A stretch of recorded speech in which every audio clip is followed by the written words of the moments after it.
Ito ginagawa yung kalsada rito Sana all, di ba?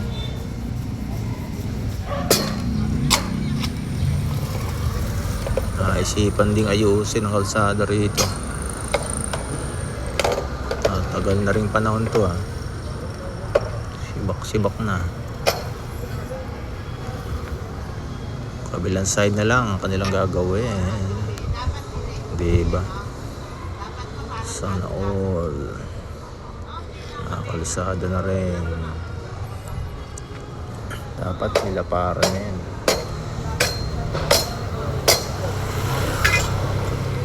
Nila para na dapat yan. Pwede na rin, diba? Pwede na rin yan. Ito walang bakal May bakal ba yun?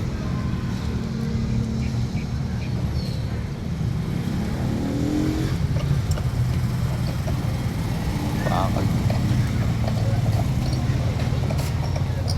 Tugtog sa gilid.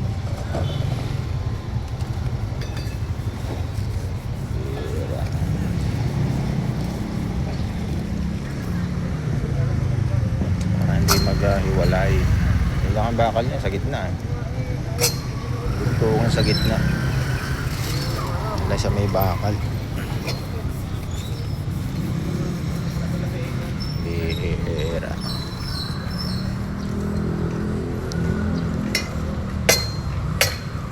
Okay na rin yan.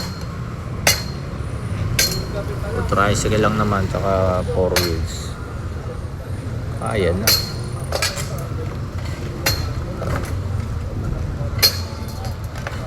Huwag lang mga truck. Mga truck sibak agad.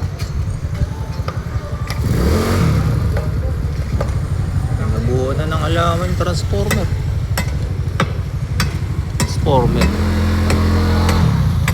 Buo na ng halaman. Transformer. Buo ng halaman.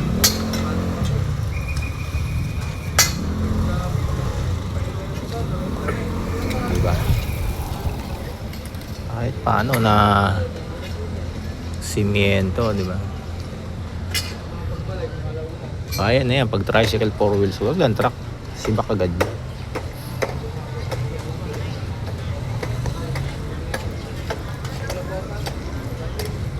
Yaman Yaman na lusod Hindi nila may pagawa yan. Bihira.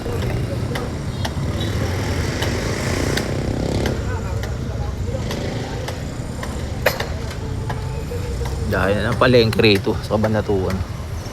May sangitan. Tapos merong palengkeng malaki. Ito ngayon palengke dito pang samantala, temporary. Ano nila to? Ano nila tong palengke pag lumipat do sa palengkeng malaki? Malapit ang mayari yung palengkeng malaki dun.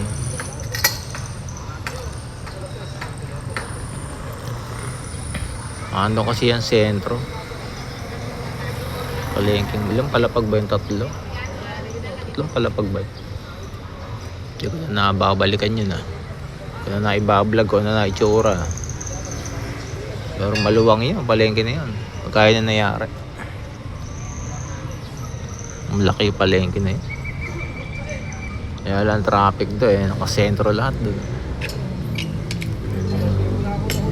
Sana may paradaan sa ilalim. Kasi yun ang problema doon parking.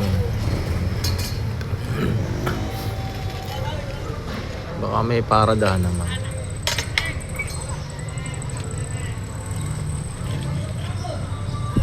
Parking yung ilalim parang sa SM. SM ilalim yung parking.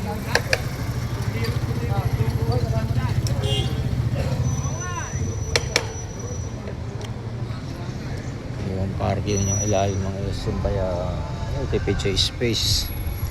Dalawang pang parking. Malalaman natin pagka tayo nakapasyal uliro. Hindi na nabablog Bira.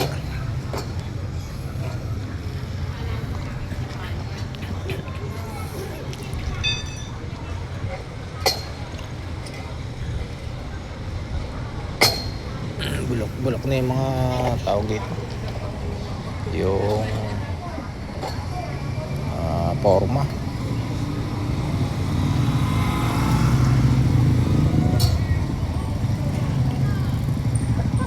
Bulok na yung forma niya palitan. Hindi tayo ngayon sa palengking temporary palengke. Temporary ba to? Wala ka na dingding eh. Temporary nga siguro, wala nang dingding. Bira. Mayari yung palengke doon. Lipatan. Sangitan eh. Baka buksan eh sangitan. Ano yata buksan yung sangitan. Ganda rin yun, sangitan. Maluwang din, naayos na rin nila. Pero dapat may parking talaga sa ilalim. Kasi yun ang problema rin. Nakasentro kasi, kaya traffic talaga problema dun. Pagka ulit natin. Ano na itsura.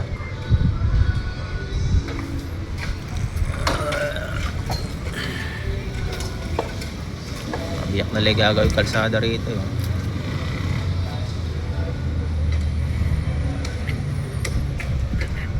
Ate lubak-lubak eh. Aldag-aldag ka dyan. Ayun eh, maganda na yan pag na simento na.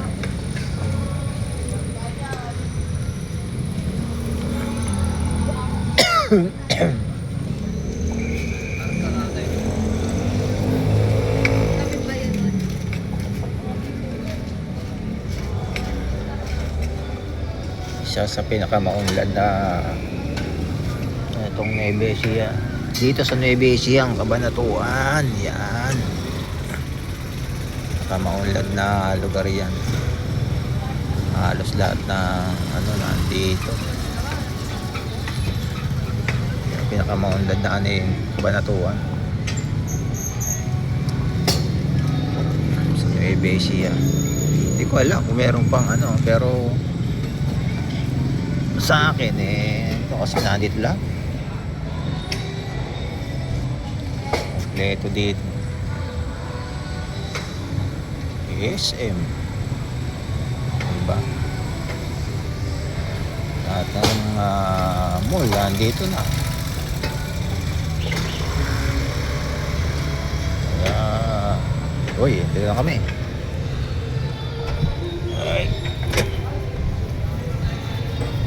Yun na magluluto niyan. Bye.